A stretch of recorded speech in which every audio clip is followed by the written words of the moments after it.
තමයි උපයෝගී කරගන්න උත්සාහ කරන්නේ. ඒ නිසා පළමුවෙන්ම තේරුම් ගන්න ඕන අපේ ජීවිතයේ වැදගත්මකට නැති දේවල් හරහා යක්ෂයා එන්නේ නැහැ.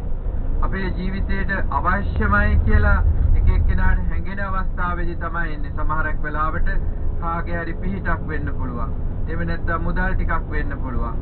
එහෙම නැත්නම් මොකක් හරි වෙනත් ඒ වගේ Tamanට අවශ්‍යයි කියලා හැඟෙන දේ Tamanට අවශ්‍යතාවය සපුරා ගන්න බැරි නම් අන්න එතකොට ඒ වෙලාවේදී දෙවියන් වහන්සේට අපි කනලව් කියනවා.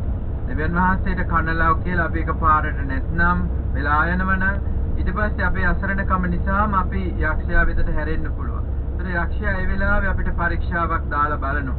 මේ මිනිස්සයා කොයි වගේද කියලා. ඒ නිසා අපේ ජීවිතේ නිකන් අවස්ථාවන් වලදී ප්‍රශ්න කරදර නැති අවස්ථාවන් වලදී අපිට අපේ කියන දේ කරගෙන යන්න පුළුවන් අවස්ථාවකට වඩා අපිට අපහසුයි කියන අපිට වෙනත් කෙනෙකුගේ අවශ්‍යතාවය දැනෙන අවස්ථාවකදී තමයි යක්ෂයා පරීක්ෂාවට ලං වෙන්නේ. ඒ නිසා ඒ ගැන අපි අවධානය යොමු කරන්නට ඕන.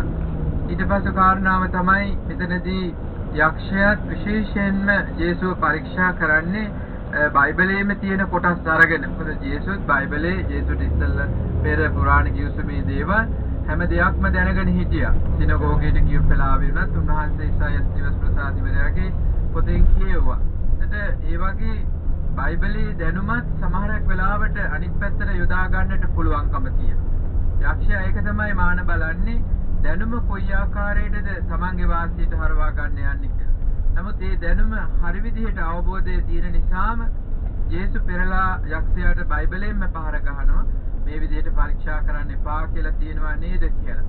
ඒ වගේම මෙතනින් පණින්න. එතකොට යේසුට පණින්න බැරි කමක් නෙමෙයි. නමුත් පය පැකිලෙන්නේ නැතුව වැටෙන්නේ නැතුව අපි දෙසට කඳු කරේ කියන ගීතිකාව දන්නවා. එතනදී කියද්දිත් අපි පැහැදිලිවම ගීතාවලියෙන් ගත්ත කොටස් අනුව එතකොට යේසුගේ පය පැකිලෙන්නේ නැති වෙන ආකාරයට අල්ලගන්න පුළුවන් කියලා යක්ෂයා බොරුවක් නෙමෙයි